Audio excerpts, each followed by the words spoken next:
ایک پیغام جو ہر دل میں اجالا کر دے،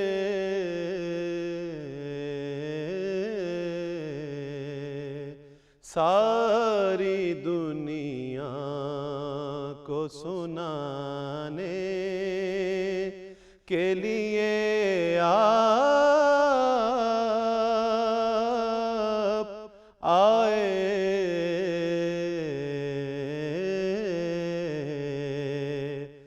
آج کا ہمارا موضوع ہے ریاست مدینہ سے اسلامی جمہوریہ پاکستان تک۔ یہ سفر بہت لمبا ہے، 1400-1500 سال کا ہے، لیکن کڑیاں جو ملتی ہیں وہ بہت مضبوط ہیں۔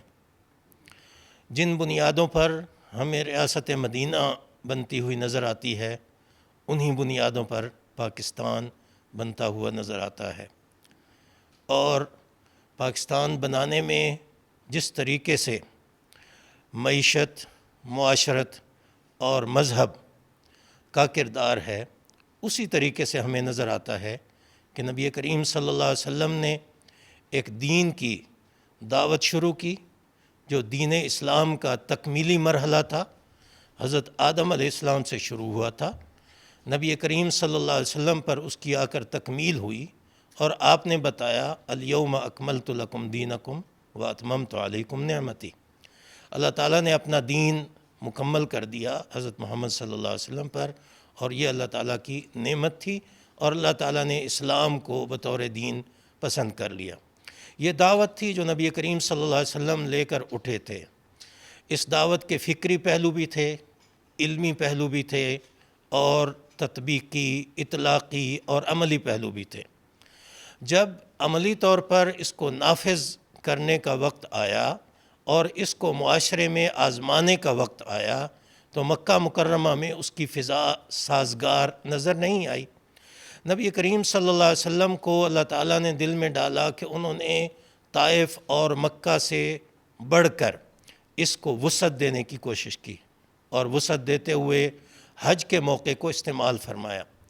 حج کے موقع پر جو ان کے ننیالی علاقے یثرب کی طرف سے لوگ آئے ہوئے تھے، ان سے ملاقاتیں کیں، ان سے بات کی، اپنی دعوت پیش کی، اور ان کی دعوت پر 6 لوگ ان کے ہاتھ پر مسلمان ہو گئے۔ یہ لوگ یثرب سے آئے ہوئے تھے۔ پھر اگلے سال اور لوگ مسلمان ہوئے، اور 12 لوگوں نے نبی کریم صلی اللہ علیہ وسلم کے ہاتھ پر بیعت کی۔ اس سے اگلے سال 72 لوگوں نے آ کر نبی کریم صلی اللہ علیہ وسلم کے ہاتھ پر بیعت کی۔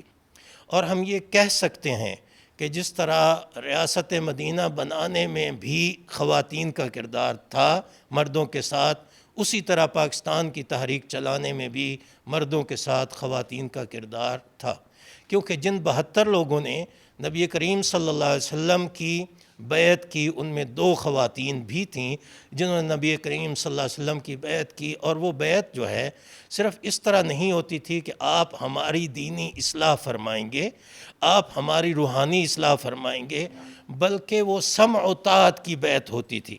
جو آپ فرمائیں گے وہ ہم کریں گے، اور ہم آپ کی اطاعت کریں گے۔ جب ہجرت کا سلسلہ شروع ہوا تو نبی کریم صلی اللہ علیہ وسلم اس سے پہلے ان کے 12 نقیب بنا چکے تھے، یعنی ریاست مدینہ کا مکہ کے اندر رہتے ہوئے نبی کریم صلی اللہ علیہ وسلم ڈھانچہ تیار کر چکے تھے، اس کی بنیاد ڈال چکے تھے۔ جو لوگ مسلمان ہوئے تھے ان کے امیر مقرر ہو چکے تھے کہ آپ لوگوں نے ان کی اطاعت کرنی ہے، اور ایک مبلغ اور ایک معلم، ایک ہی شخص جو کہ مبلغ بھی تھا اور معلم بھی تھا، نبی کریم صلی اللہ علیہ وسلم ان کی ڈیوٹی مدینہ منورہ میں لگا چکے تھے، جو ابھی تک یثرب ہی تھا۔ تو 3 سالوں میں تحریک ریاست مدینہ کامیاب ہوئی۔ اس کو ریاست ہم کیسے کہہ سکتے ہیں؟ یہ بھی تو ہو سکتا ہے کہ نبی کریم صلی اللہ علیہ وسلم اللہ کے پیغمبر تھے، انہوں نے معاشرے کی اصلاح کے لیے لوگوں کو دعوت دی، اور لوگ ان کی دعوت پر لبیک کہتے ہوئے آ گئے، یہ بھی بات ٹھیک ہے۔ لیکن آپ دیکھیے کہ جو انتظامات کر رہے ہیں نبی کریم صلی اللہ علیہ وسلم کہ آخری جب بیعت ہو رہی ہے، بیعت عقبہ جس کو ہم نے کہا تھا اولا اور ثانیہ، اس بیعت کے اندر نبی کریم صلی اللہ علیہ وسلم ان کے امیر مقرر کر رہے ہیں جن کو نقبا کہا جاتا ہے، وہ نقیب ان کے تمام معاملات کے ذمہ دار قرار دے دیے گئے۔ پھر جب ہجرت ہوئی تو ہجرت سب سے پہلے خود نہیں کی، پہلے لوگوں کو کہا کہ آپ کو اجازت ہے، آپ جا سکتے ہیں۔ مدینہ منورہ لوگ جاتے رہے، وہاں پر جا کر سیٹل ہوتے رہے، جو لوگ وہاں دین کی دعوت کا کام کر رہے تھے، جو لوگ وہاں پہ چیزوں کو ارینج کر رہے تھے، مینج کر رہے تھے، ان کے ساتھ جا کر یہ لوگ شامل ہوئے، اور تقریباً آخر میں جا کر نبی کریم صلی اللہ علیہ وسلم نے خود ہجرت فرمائی۔ اس سے پہلے ایک پورا ماحول تیار ہو چکا تھا، اور نبی کریم صلی اللہ علیہ وسلم کے ساتھ جو مذاکرات ہوئے اہل مدینہ کے، ان مذاکرات میں حضرت عباس رضی اللہ تعالیٰ عنہ نے اہل مکہ کی طرف سے حصہ لیا، اور انہوں نے اہل مدینہ سے پوچھا کہ یہ بتائیے کہ تم لوگ محمد صلی اللہ علیہ وسلم کی حفاظت کر سکو گے؟ اگر نہیں کر سکتے تو ان کو چھوڑ جائیں، ان کو وہاں آنے کی دعوت نہ دیں۔ انہوں نے کہا کہ ہم تلواروں کے سائے میں پل کر جوان ہوئے ہیں، ہم کبھی بھی نبی کریم صلی اللہ علیہ وسلم کو اکیلا نہیں چھوڑیں گے۔ انصار کے وفد میں سے، یثرب کے لوگوں میں سے ایک شخص بولا کہ ایک بات ہماری بھی سن لیجئے۔ نبی کریم صلی اللہ علیہ وسلم وہاں موجود ہیں اور سن رہے ہیں۔ جی آپ بتائیے آپ کی کیا بات ہے؟ وہ کہنے لگے جناب ہمارے یہودیوں کے ساتھ تعلقات اچھے تھے، اور یہ آپ کو پتہ ہے کہ یثرب میں کچھ عرب رہتے تھے اور کچھ یہودی رہتے تھے۔ جو عرب رہتے تھے وہ عمالقہ کی اولاد میں سے تھے، اور عمالقہ جو ہیں وہ حضرت نوح علیہ السلام کی اولاد میں سے تھے۔ تو یہ جو عمالقہ کی اولاد میں سے دو قبیلے تھے، اوس اور خزرج، انہوں نے آ کے یثرب کے شہر کو آباد کیا تھا بہت عرصہ پہلے، اور ان کے کافی عرصہ بعد پھر یہود وہاں آ کر رہے تھے۔ اور یہ لوگ جو ہے شروع سے سونے کے کاروبار میں، سونا بنانے میں، محفوظ رکھنے میں، دولت مندی میں، تجارت میں مشہور ہوا کرتے تھے، اور یہودیوں کی یہ مہارت تھی۔ یثرب میں آ کر بھی ساری تجارت پر ان کا قبضہ ہوا، زمینوں پر ان کا قبضہ ہو گیا۔ اوس اور خزرج جو ہیں اگرچہ وہ کسان تھے، زراعت ان کا پیشہ تھا، لیکن وہ یہودیوں کے انڈر ہی رہا کرتے تھے۔ اس لیے ان کے نمائندے نے رسول اللہ صلی اللہ علیہ وسلم سے پوچھا کہ ہمارے یہودیوں کے ساتھ تو اچھے تعلقات ہیں، اب جب ہم مسلمان ہو گئے ہیں تو ان سے تعلقات ٹوٹ جائیں گے، ظاہر ہے ہم تو آپ کے ساتھ رہیں گے۔ تو گویا یوں سمجھیے کہ جیسے پاکستان بنانے کے لیے ٹیبل ٹاکس ہوتی رہیں، اسی طریقے سے ریاست مدینہ بنانے کے لیے اس سے پہلے ٹیبل ٹاکس ہو چکی تھیں، اور اس بنیاد پر ریاست مدینہ جو ہے وہ بنی تھی۔ نبی کریم صلی اللہ علیہ وسلم نے یہ ارشاد فرمایا کہ میری جان تمہاری جان ہے، تمہاری جان میری جان ہے، اور میں تمہیں کبھی چھوڑ کر نہیں آؤں گا۔ پھر نبی کریم صلی اللہ علیہ وسلم کبھی چھوڑ کر نہیں آئے، اور روضہ نبوی بھی کہاں ہے؟ مدینہ منورہ میں ابھی تک۔ اب آئیے جی کہ ہجرت ہو گئی، نبی کریم صلی اللہ علیہ وسلم نے ہجرت کر لی، اب کیسے ریاست مدینہ بنائی؟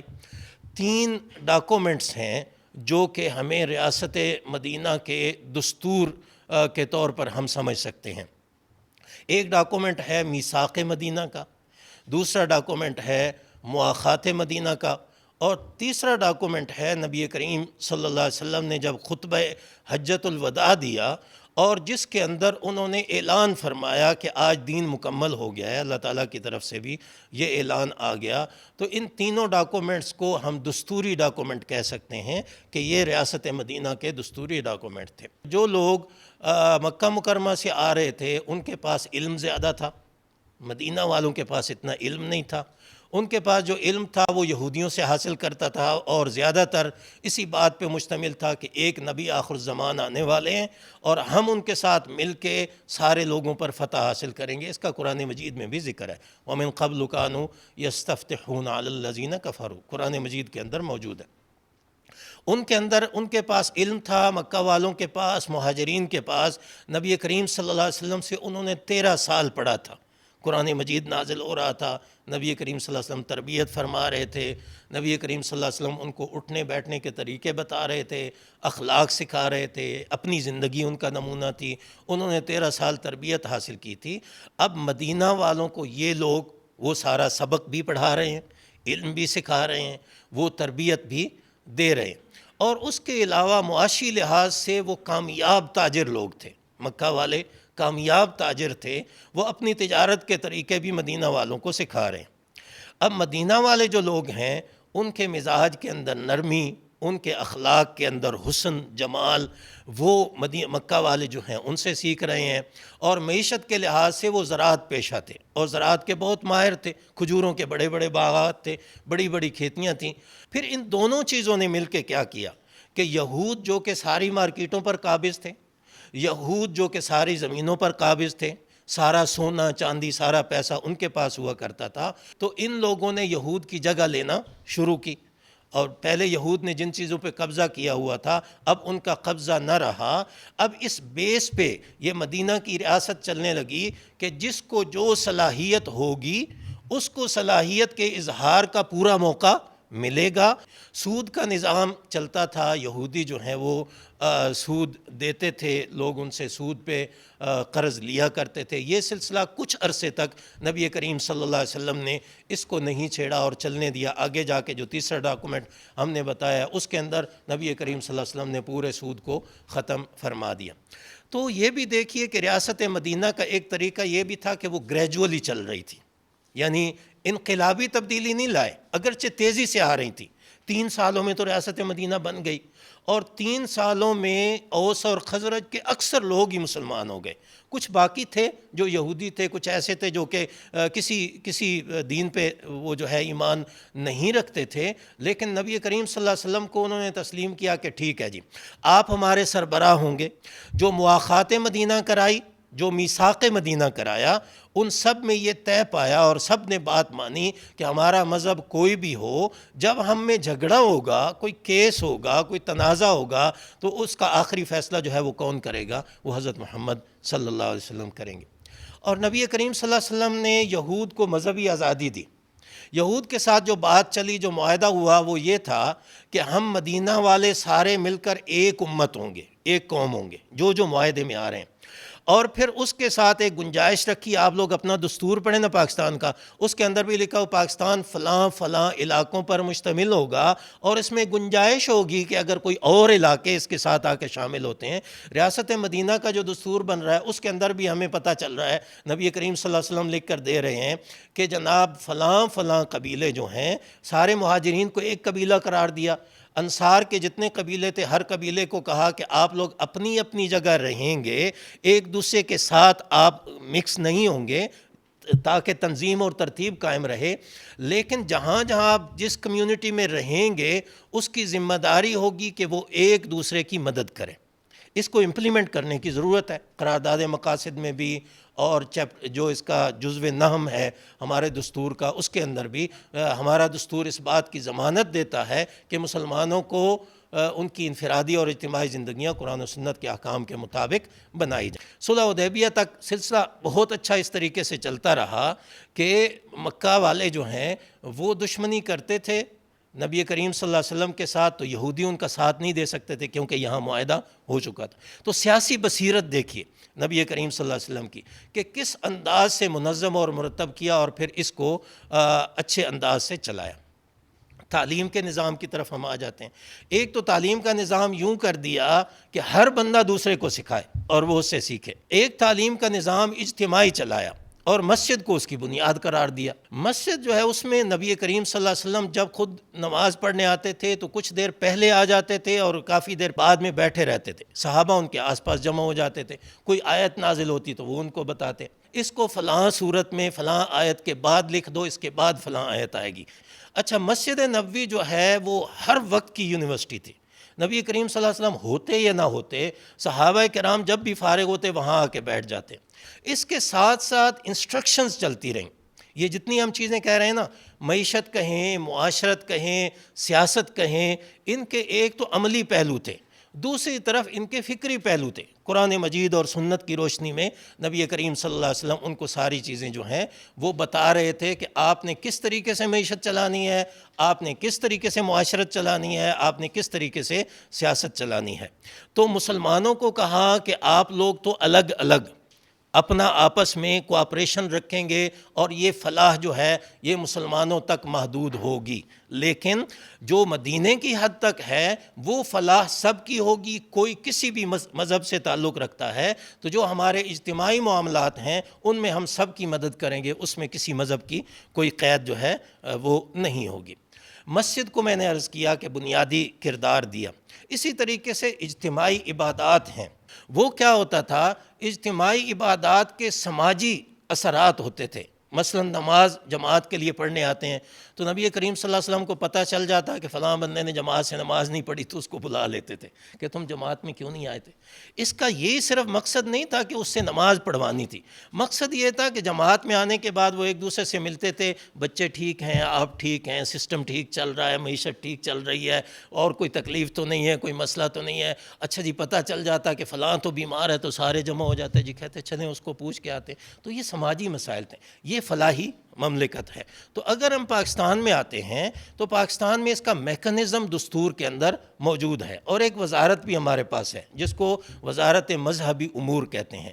مذہب کو کس طریقے سے سماجی اس کے لیے استعمال کرنا ہے فائدے کے لیے, یہ وزارت مذہبی امور کا کام ہوتا ہے. اگر ہم اس کو وسعت دے دیتے ہیں وزارت مذہبی امور کو, امر بالمعروف نہی عن المنکر بھی اس میں شروع کر دیتے ہیں, وہاں پہ دین سکھانے والے, فتویٰ دینے والے. نبی کریم صلی اللہ علیہ وسلم کے پوچھے بغیر کوئی بندہ فتویٰ نہیں دیا کرتا تھا اس وقت, اب تو ہر بندہ یہاں پہ فتویٰ دے رہا ہے. اگر ہم اس طرف آ جاتے ہیں تو پھر ریاست مدینہ کے ساتھ اس کا بہت ہی مضبوط لنک ہے. اچھا اب آخری ڈاکومنٹ کی بات کر کے میرا خیال ہم نے ختم کرنا ہوگا. تو آخری ڈاکومنٹ جو ہے وہ حجۃ الوداع والا ہے.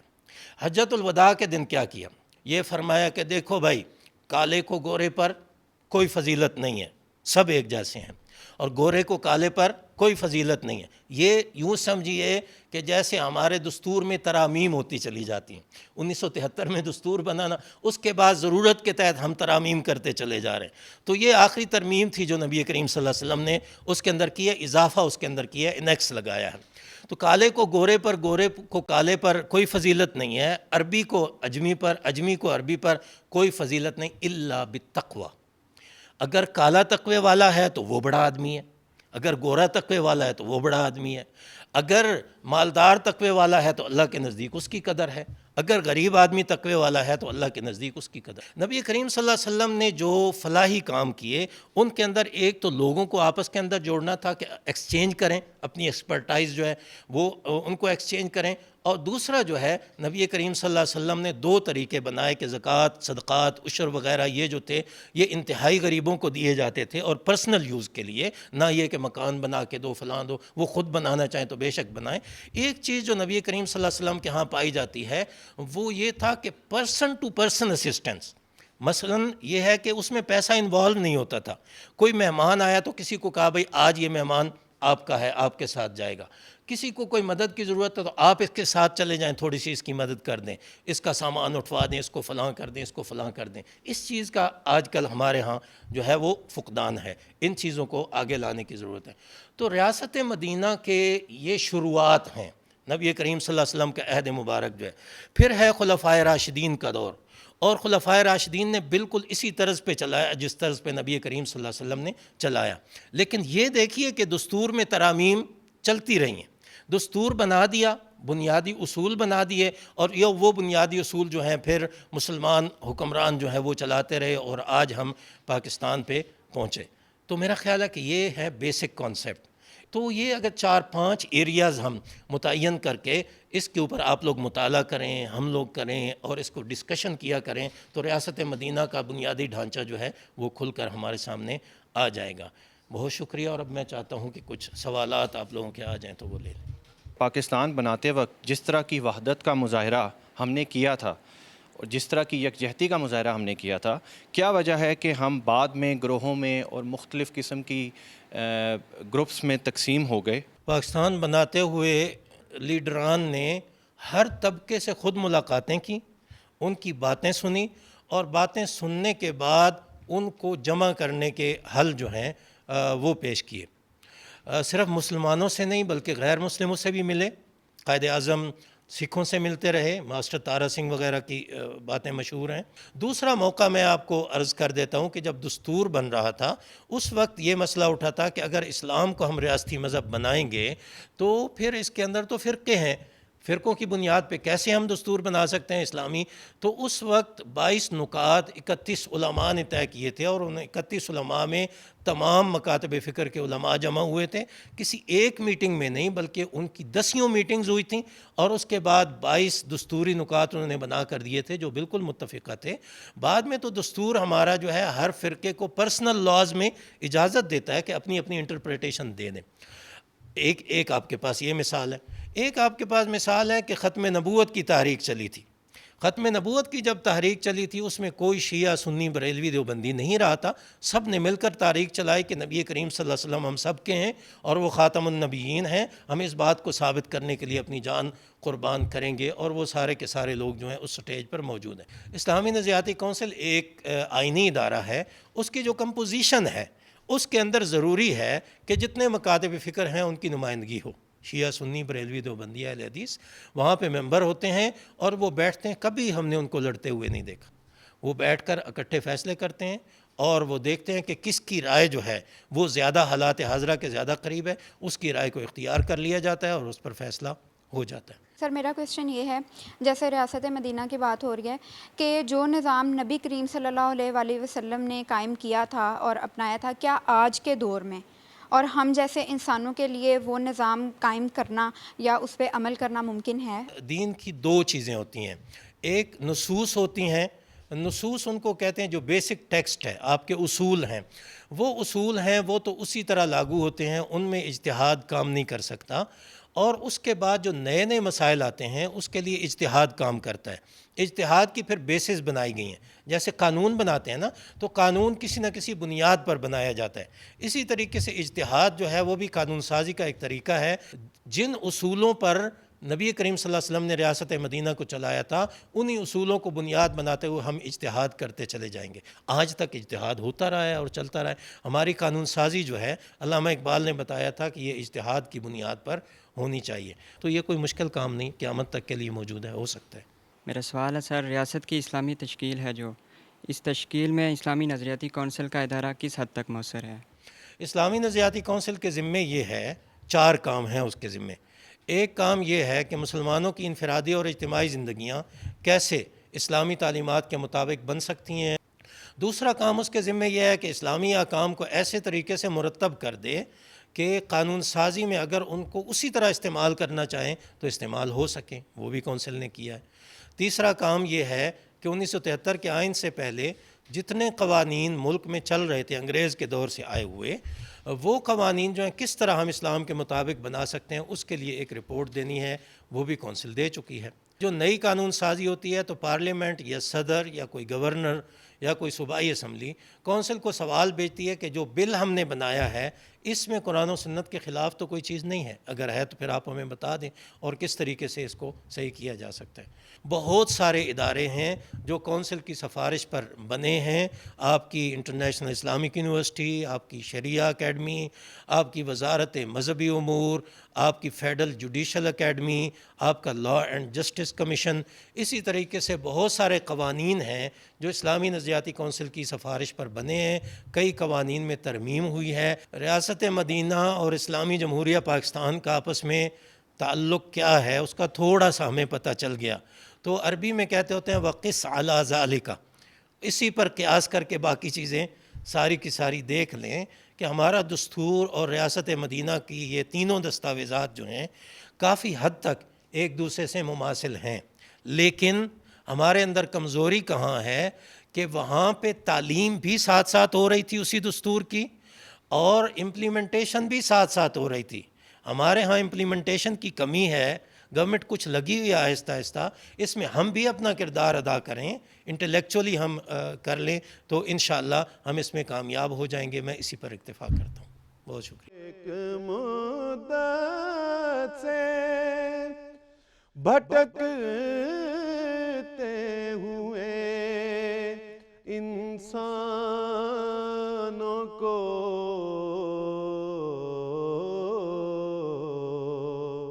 ایک